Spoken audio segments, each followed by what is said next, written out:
people, real stories, real recovery. Like, people's pronouns and how to address them are important in their identity. Like, don't be Even in this round of recovery, get to real stories, real recovery. I am Kat, and I'm on the road of recovery.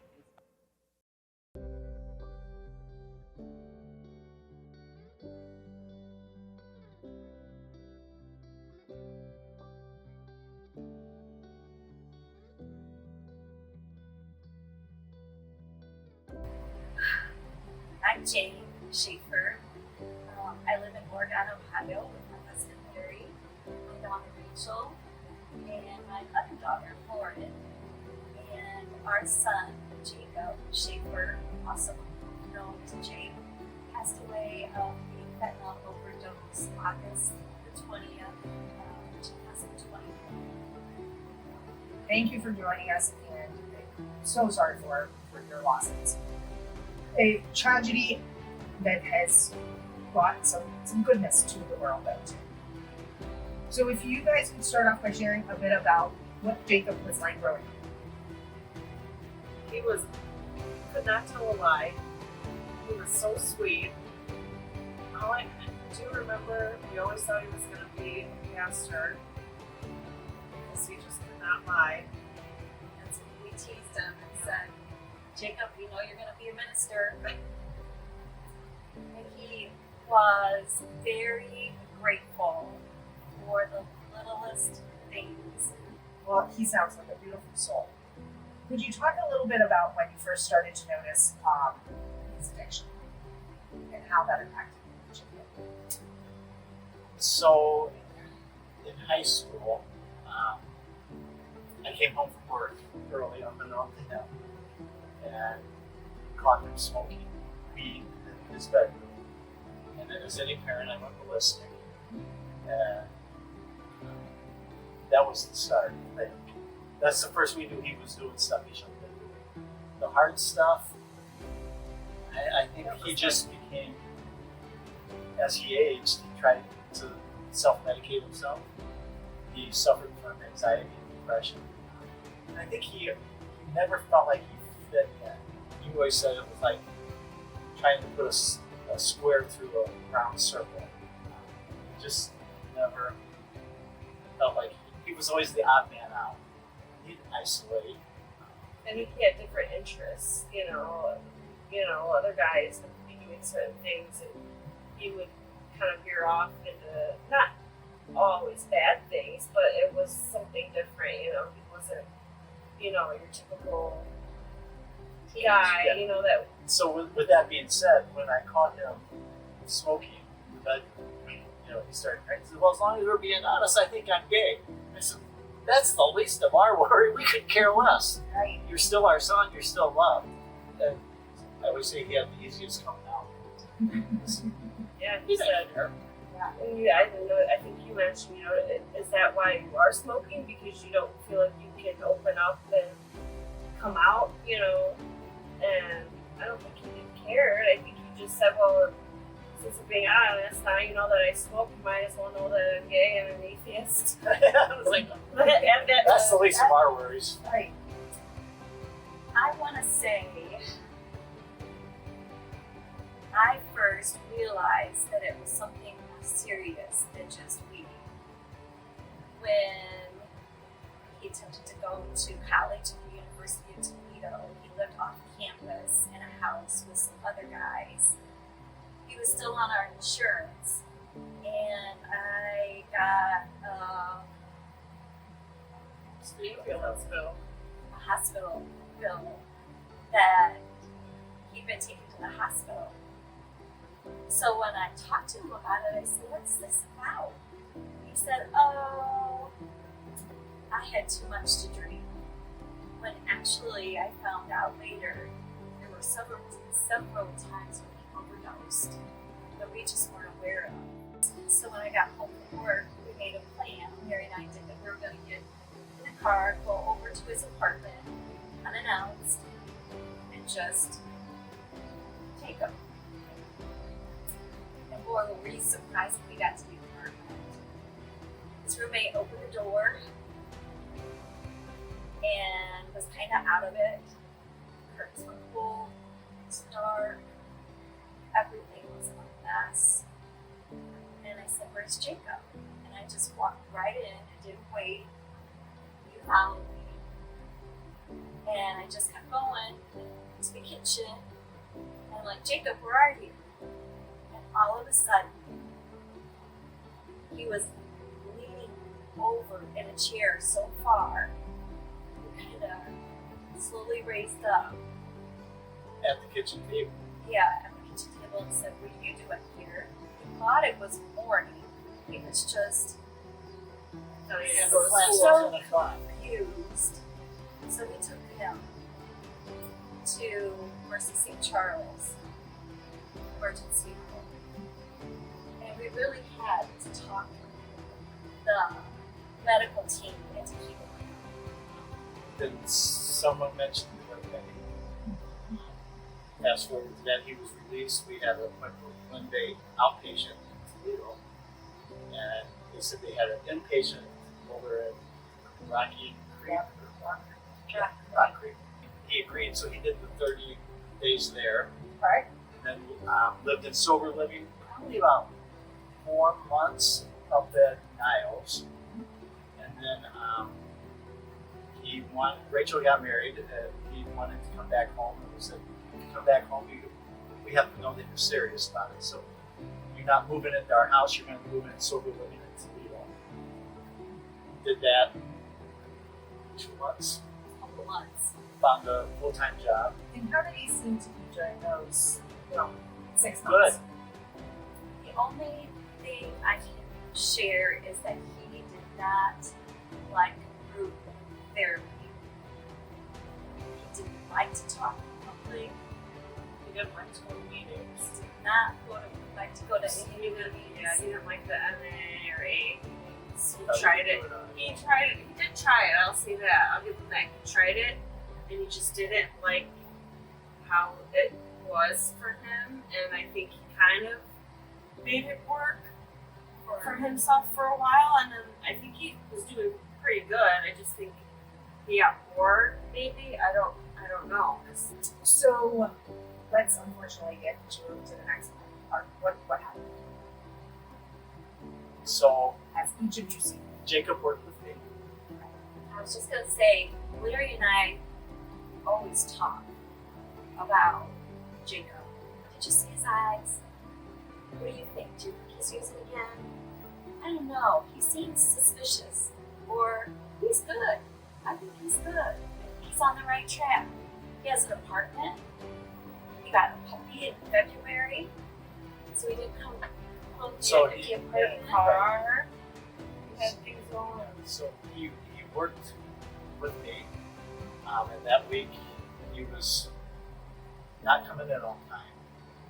And after the fact, we both noticed him sweating and voice kind of wobbly. But we didn't say anything to each other that week. And then it was on Friday, he was really late. And so I called him, the dad again, I just, "Where the heck are you?" You can tell he just woke up. And he said, "I overslept." I said, "This has got to stop. They're giving you a chance with this job." And he said, "Yeah." I said, "No, you keep your butt home. Today I don't want you in the office. I'll get another person to come in and cover it." And then hung up and thought he needs money for rent. So I called him back and said, "You can come back in, or you get cleaned up and come on in." And he hung up, and then he sent me a text. He said, "Thanks for being patient with me, Dad. Love you." And so I said, I will keep calling you and texting you, and if you need something, let us know. And then so probably about 5 o'clock I tried to call him, but no, this isn't. So Rachel and Jade was going for Lauren's shower, and I thought, well, I'm just going to drive over to his apartment. I pounded on his door, and I could hear Cooper run from, must have been his bedroom, to the front door. So if Jacob would have been not home, Cooper would have been Kim. So I called you guys, and then I called the Northwood Police to do a wellness check because the store was locked. You and I headed over to the apartment, and Northwood Police met you there, and they couldn't get in, but they didn't want to take the door in. And all of a sudden, the sergeant looked to the police officer and said, looking at the door and then looking back at her and then looking at the door again. And she said, do you think you can do that?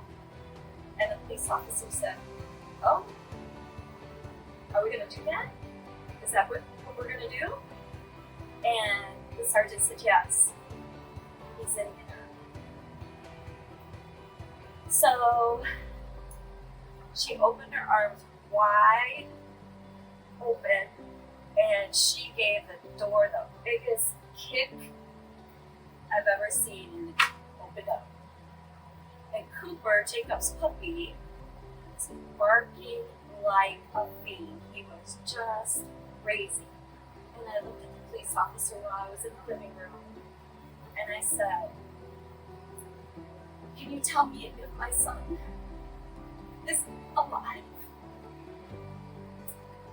And she said, we have the squad coming. And I remember taking Cooper by the leash and walking him around the apartment building, praying. And I said to God, really? This is how it's gonna end? Really? No, you're not gonna let me do this. I wasn't willing to give up hope. The sergeant came out. She walked on the sidewalk and she shook her head. And she said, he's passed. And I said, okay. And we got in the car and we started to drive home. And that was the hardest drive. Rachel was crying, Cooper was on his lap, and he was all over the place. And I remember looking through my tears, and I looked up in the sky, and I saw the most beautiful, gold, full moon that I had ever seen before. And I think that was a sign from God and from Jacob. I'm okay. I'm at peace. And even though Jacob didn't believe in God, I can't wait to get to heaven and tell him. See, your mom was right. So, when we had Jacob's visitation funeral, we didn't know what we didn't want. We didn't know what we wanted. So instead of donating to a specific cause or whatever, we just said make the checks out to us, and we'll figure out what will memorialize Jacob the best. So 1 month passed, 2 months was gonna pass. Jane's mom was on her saying, you better do something. People are gonna think you're keeping the money. Well, No, not the case. yeah, not the case. And you don't even want to think about what, because you want it to be perfect. Right. And so I took Cooper to a dog park, and it was closed because of the mud. So I thought, well, I'll take him to Oregon Rec, let him run there. Well, you pull into the rec and it says no pets allowed. So I thought, screw it, nobody's here. So I took Cooper and let him run. He would run, look back, run and look back. It was like when our eyes just met. We don't have a dog park. So I went back and told these guys. I said, I know what we can do with the memorial money. Let's build a dog park. But the dog park has not been one and done. It's been a labor of love in tears, and purpose. purpose A lot of support, and from the community. a lot of people just come together. Like it's a nightmare that we lost him, but I also see how much people he has brought together, and just to see that is really nice and humbling, and you know that other people care, and even if they haven't been through what you've been through, they're still supportive. Maybe I think some people still use the dog park even though they don't have a dog. Yeah. It's just nice that there's a place that could be here forever for him. You know, his life goes on. He made, you know, a mark, and it'll forever stay I there. feel peaceful when I come into the park. I know I like to look up at the sky, and especially if it's a nice evening and you know the sun is getting ready to go down. I can see the birds, and just it's kind of peaceful, and I think it's really helped us share our Jacob's story and bring awareness to mental health. Yes. So we're now a nonprofit. We have our 501c3. This past May, Eastern Walby Bay Chamber of Commerce holds, it's called Prism Awards. We were voted for the best nonprofit of the year. That's great. And we've only been here a little over a year. But like you guys said, we wanted to be the best dog park in the area, but inside we wanted to deal with mental health. The dog park is amazing for the community and everything, but the fact that it also has that purpose to it is unlike anything I think I've ever seen before. It's amazing what you guys have done and your willingness to talk so openly about things that need to be talked about. I remember the first night, the night of Jacob's passing. We tried to go to bed at night. It was hard to sleep, but I think we did sleep a little bit. Larry got up to use the restroom. I woke up, got back in bed, and he said, "He's still dead." I said, "Yeah. He's here with us. His body is gone, but he's still with us. And he visits us in different ways. We see him Christmas morning. It was first Christmas after he died. We had cardinals in this weeping cherry tree before that looks into the family room. But this one looked right into the family room. And it stayed there until we opened all the presents. And then once we were done, it flew off. I thought nothing for me.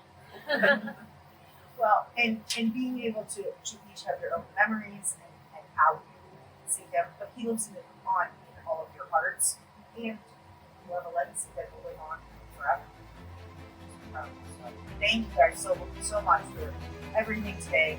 This has been amazing.